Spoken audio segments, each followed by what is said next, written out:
Hey everyone, and welcome to this deep dive where we're going to be looking at the connection between food and mood. Yeah. We've got some really cool research here. Yeah, And I think we're ready to kind of bust some myths and look at some practical tips absolutely. about how the food that we eat impacts the way that we feel. Yeah, it's really interesting. We always talk about, the physical impacts of diet, but often we overlook the mental and emotional impact of it as well. Yeah, and that's, I think, where we're going to kind of dive in here because it's not just about, willpower failing you.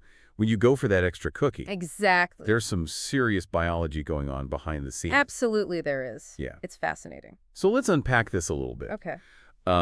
You mentioned that whole idea of the gut talking to the brain. Right. Is that where that gut feeling thing comes from? Well, there is an actual physical connection between your brain and your gut. Okay. It's called the vagus nerve. Oh, yeah, I've heard of that. And think of it like a super highway of information that's constantly flowing back and forth. Okay. Your gut has its own nervous system, Wow. often called the second brain. Wow. And it's in constant communication with your brain through this vagus nerve. So it's not just a feeling, my gut's literally sending messages to my brain. Absolutely. That's wild. Those messages can be very powerful. Okay. For instance, have you ever noticed how you crave sugary things? Oh, yeah. Even if you haven't had anything sweet recently? Oh, God. That's because your gut has special sugar sensors that send signals directly to your brain saying, hey, we need more of that. So it's not just my willpower failing me. My gut is actually in on it. Exactly. Wow. And it's not just sugar. Your gut also plays a role in regulating neurotransmitters. Okay. Those chemicals that control your mood focus, even sleep. Wow. If you're not getting the right nutrients, those neurotransmitters can become unbalanced, Yeah. leading to things like mood swings, cravings, difficulty concentrating. So if I'm reaching for that bag of chips, it could actually be a sign that my brain is lacking certain nutrients. It's a very real possibility. You see, different foods provide the building blocks for different neurotransmitters. Ooh. For example, complex carbohydrates, like Hmm. those found in whole grains quinoa beans, Okay. can help to boost your serotonin levels. So that's why I feel so good after a bowl of oatmeal. Exactly. Yeah. It's that serotonin boost kicking in. Yeah. Serotonin is known as the feel-good neurotransmitter. It plays a key role in regulating mood, sleep, appetite. Interesting. Now, if you're looking for increased focus and motivation, protein is your go-to. Okay. Things like fish lean meats, tofu, lentils are rich in amino acids, Mm-hmm. which are the building blocks for dopamine and norepinephrine. Okay. Those are essential for attention, motivation, feeling alert. So instead of that second cup of coffee in the afternoon, maybe a handful of almonds or a hard-boiled egg would be a better choice. That's a great application of this knowledge. You're providing your brain with the nutrients it needs to produce those focus-boosting neurotransmitters. Instead of just a temporary sugar rush. Exactly. And don't forget the importance of colorful produce, Right? fruits and vegetables. Right? They're packed with vitamins and antioxidants that support overall brain health Okay. and protect against damage from stress and toxins. Yeah, it's funny how we always think of brain food as, like a supplement or something. Right. But it really just comes down to eating real food, Absolutely. a balanced diet. Exactly. And Yeah. speaking of brain-boosting foods, Yeah. we have to talk about omega-3 fatty acids. Oh, yeah. Omega-3. These healthy fats, Okay. found in things like fatty fish, salmon, tuna, Mm-hmm. walnuts, flaxseed, Yeah. have been shown to be incredibly beneficial for mental health. I know that they're good for your heart, but what do they have to do with mood? Well, research suggests that omega-3s can actually be as effective as some antidepressants in fighting depression. Wow. They can even help boost the effectiveness of those medications. That's amazing. It seems that omega-3s play a role in reducing inflammation in the brain Oh. and improving communication between brain cells. So incorporating more fatty fish into my diet could potentially improve my mood and even help with depression? It's certainly a possibility. Wow. Of course, it's essential to consult with your doctor, Right. especially if you're considering making significant dietary changes or taking medication. Yeah, of course. But the research on omega-3s and mental health is really quite promising. This is fascinating. So we've talked about how specific foods impact our brains. Right. But what about those trillions of bacteria living in our gut? Yeah, I've heard that they play a role in our mood, too. you're absolutely right. We can't talk about food and mood without mentioning the gut microbiome. Yeah, the microbiome. This massive community of bacteria in your intestines Okay. plays a surprisingly significant role in your overall health, Wow. including your mental well-being. It's like having a whole ecosystem living inside you, Yeah. and the diversity of that ecosystem is crucial. Diversity, so like different types of bacteria. Exactly. The more diverse your gut or microbiome, the better it is for your overall health, including your mental health. Interesting. And a great way to promote a diverse microbiome is by incorporating fermented foods into your diet. So things like yogurt, sauerkraut, kimchi, Mm-hmm. those are good for my mood. They can be incredibly beneficial. Really? Those foods are rich in probiotics, Okay. which are beneficial bacteria that can help to populate your gut with a wider variety of good microbes. So I've heard a lot about probiotics lately. Are they really as good as they're made out to be? Probiotics can be incredibly helpful, Okay. but there's a common misconception that more is always better. Oh, Just like anything else, balance is key. okay. Some people actually experience brain fog, What's brain fog? which is a feeling of mental sluggishness, Okay. difficulty concentrating when they take excessive amounts of probiotics. Oh, wow. It's all about finding what works best for you. So I shouldn't just go out and buy the most potent probiotic I can find. It's always best to consult with your healthcare provider. Okay. Before starting any new supplements, including probiotics, Okay. they can help you determine the right type and dosage That makes sense. for your individual needs. All this talk about the gut microbiome reminds me of something I read about artificial sweeteners. Oh, Apparently, some of them can mess with your gut bacteria, too. that's true. But it's important to note that that effect has mainly been observed with saccharin, Okay. one of the older artificial sweeteners. Right. Other artificial sweeteners haven't shown the same negative impact. So even with artificial sweeteners, it's not a one-size-fits-all situation. Exactly. Every individual responds to food differently. Yeah. That's why it's so important to pay attention to your own body's signals and find what works best for you, Okay. whether it's keto, vegan, Mediterranean, or something else entirely. The key is to listen to your body Yeah. and find a way of eating that makes you feel your best both physically and mentally. So I'm getting the message loud and clear. Personalization is key. Absolutely. But how do we figure out what works best for us? Right. It just seems like there's so much information out there. It's overwhelming. One of the simplest yet most powerful tools is keeping a food and mood diary. A food and mood diary. Okay. Simply track what you eat throughout the day and then jot down how you're feeling a couple of hours later. Okay. You might be surprised at the patterns that you uncover. I could see how that would help you connect the dots between certain foods and how they make you feel. Exactly. Like maybe pizza always makes you feel sluggish, even though you love it. Yeah. Yeah. It's about gaining self-awareness and understanding your own unique responses to different foods. You know, while we're talking about noticing how food makes you feel, I'm reminded of this study I read. Okay. Apparently, people felt fuller Yeah. and more satisfied after drinking a milkshake they believed was a decadent treat, Right. even though it was the exact same milkshake as the one given to another group, Interesting. who were told it was a healthy option. Oh, wow. Yeah. That's the power of the mind-body connection in action. Yeah. It highlights how our mindset and beliefs can actually influence our physiological responses to food. So if I think I'm eating something healthy and delicious, I'm more likely to feel the benefits. It's not about tricking yourself, Right. but about being mindful and appreciative of what you're eating. Okay. Savoring each bite, noticing the flavors and textures, acknowledging the nourishment it provides. I like that mindful eating, Yes. being present with your food rather than mindlessly shoveling it in. Precisely. And when you approach food with that kind of awareness, you're more likely to make choices that genuinely support your well-being. Yeah. It's about shifting from a place of restriction and guilt Yeah. to a place of nourishment and enjoyment. I like that this has been incredibly eye-opening. Good. I'm starting to see how much power we have over our mood and well-being simply by changing how we think about food. It's empowering, isn't it? Yeah. You're not a slave to your cravings or your genes. Right. By understanding the science and tuning into your body's signals, you can make informed choices that lead to a happier, healthier you. We've covered so much ground, from the vagus nerve to the gut microbiome to the power of mindful eating. We have. There's so much to learn about this connection between food and mood. And we've only just scratched the surface. Wow. But the key takeaway here is that there's no one-size-fits-all approach. Yeah. What works for one person might not work for another. Right. It's all about paying attention to how different foods make you feel. Exactly. That craving might not be a lack of willpower, but a sign that your body needs certain nutrients. Absolutely. That afternoon slump could be calling for a protein boost rather than a sugar fix. Precisely. Yeah, and don't be afraid to experiment. Try new foods, keep a food and mood diary, and see what works best for you. I love it. The more you learn about your own unique responses to food, the more empowered you become to make choices that support your overall well-being. That's it.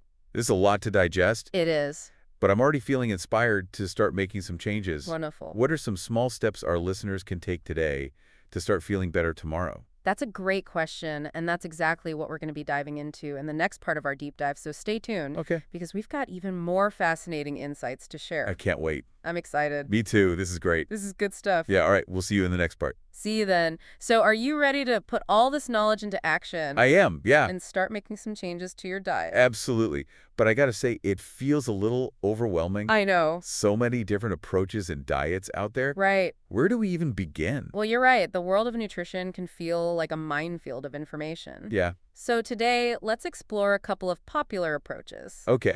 Intermittent fasting and the ketogenic diet.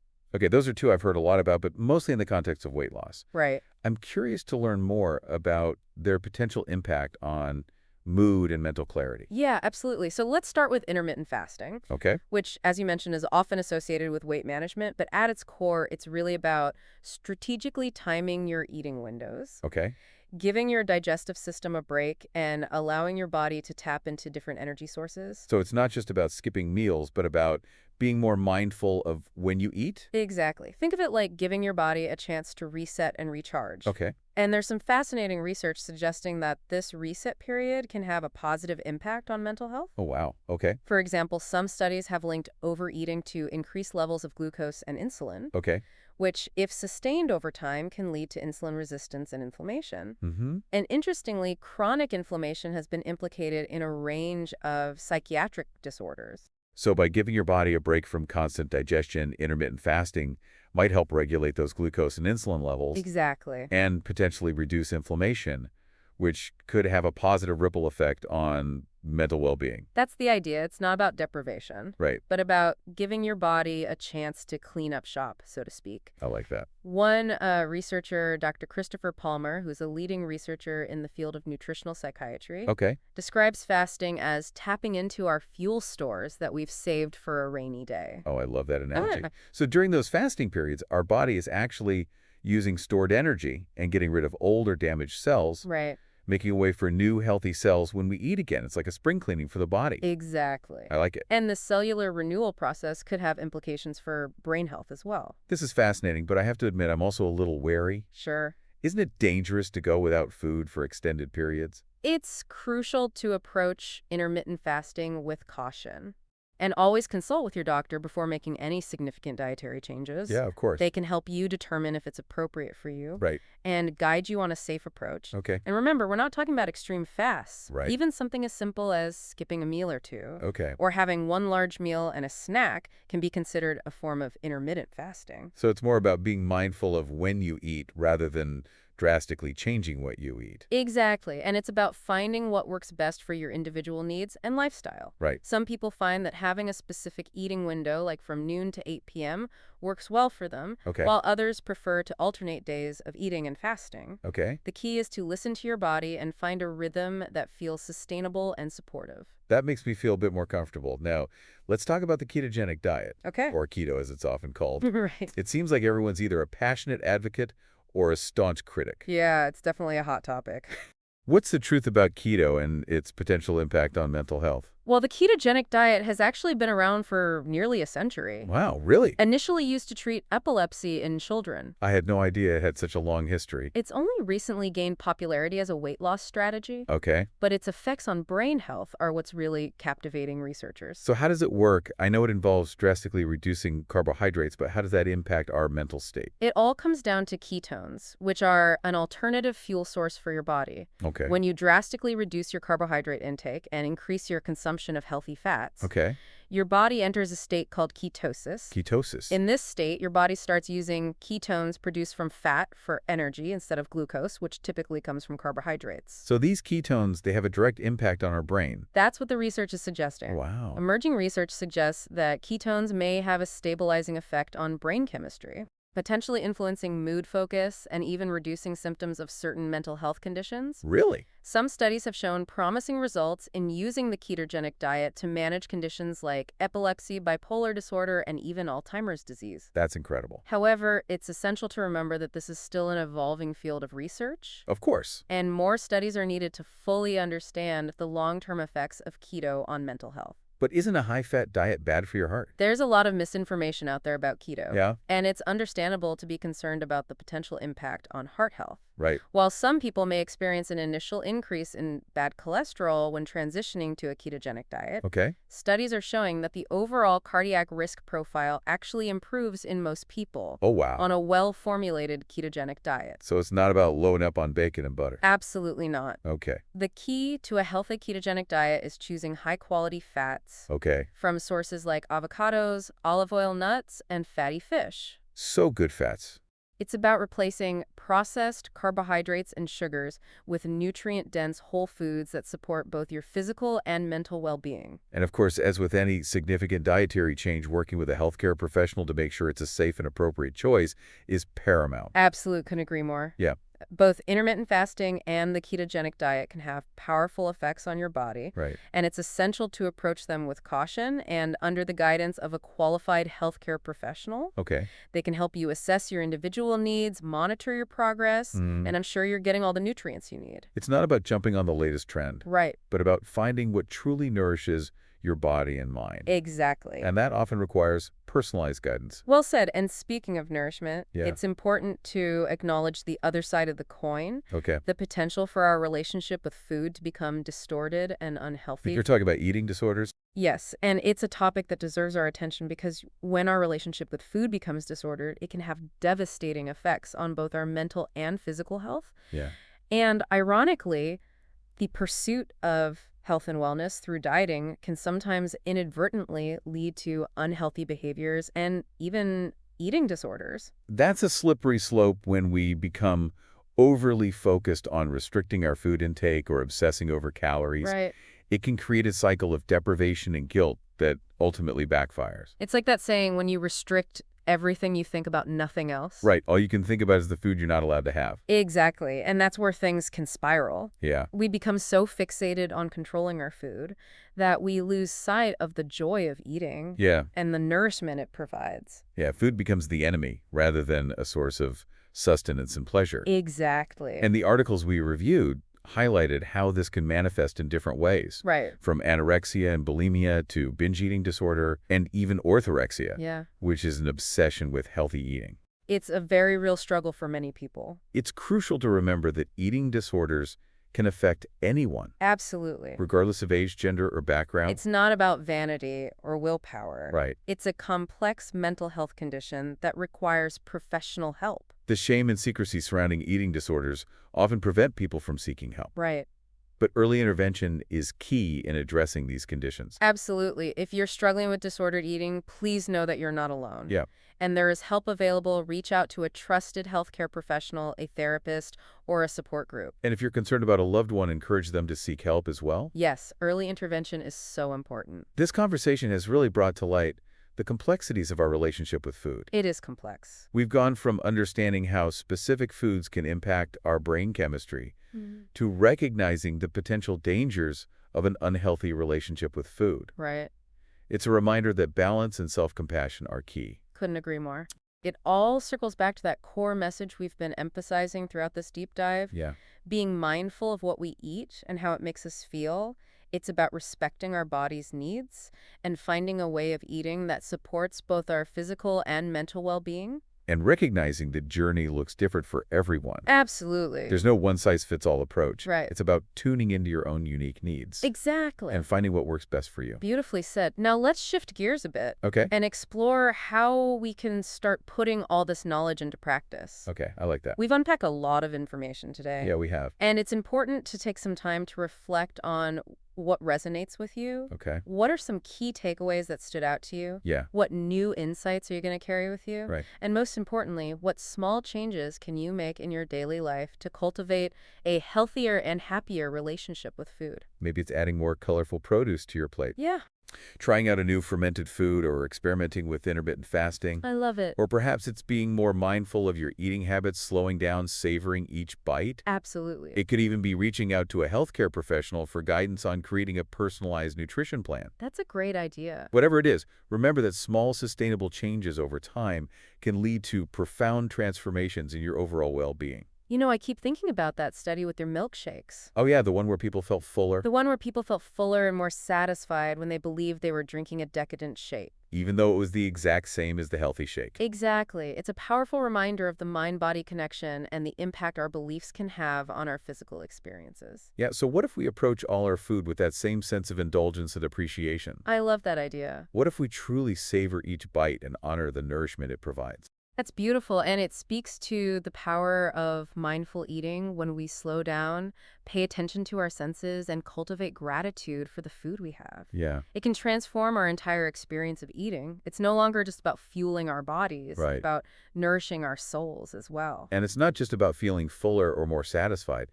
It's about nourishing our bodies and minds with intention and care. I love that. It's about reclaiming the joy of eating and appreciating the incredible gift of food. It's about creating a positive and empowering relationship with food. Yes. One that fuels our well-being on every level, physically, mentally, emotionally, and even spiritually. And that's a journey worth embarking on. You know, it's fascinating how our conversation has evolved from specific nutrients and diets to this broader understanding of mindset and the interplay between our thoughts and emotions and our experiences with food. Yeah, it really highlights how interconnected everything is. It really is. We can't separate the physical from the mental when it comes to food. Right. It's like that age-old question. Which came first, the chicken or the egg? Does our mood influence our food choices, or do our food choices influence our mood? It's a bit of a dance, is it? I think they both influence each other. Yeah, When we're stressed or feeling down, we might gravitate towards those comfort foods, right. seeking that familiar sense of solace. Yeah. But those choices, while providing temporary relief, often end up leaving us feeling sluggish and even more out of sorts. Right. It's like that inevitable sugar crash after a donut binge. Exactly. Yeah. But when we're feeling good and energized, we're more inclined to make choices that support that positive state. Right. It's like a self-perpetuating cycle. Yeah. And that's where I think the power of awareness comes in. Absolutely. If we can start to recognize those patterns, those moments when we're reaching for certain foods, not out of genuine hunger, but out of emotional need, Right. we can start to interrupt those negative cycles and create a more positive feedback loop. I love that. One of the articles we looked at talked about mental health food triggers. Oh, yeah. It's the idea that certain emotions or situations can make us crave specific foods.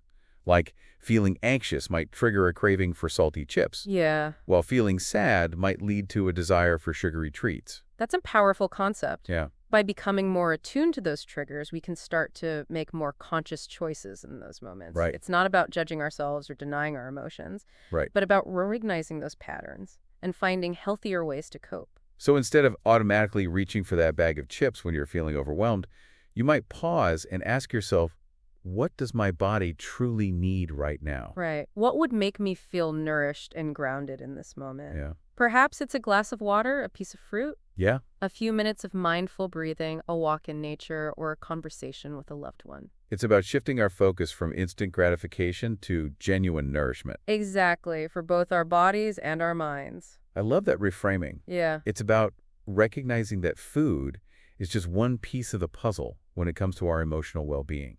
Absolutely. And as we explore those other pieces, we Right. might find that our reliance on food for emotional comfort diminishes. It's also important to remember that there's no one magic food that can cure depression or anxiety or any other mental health condition. Right.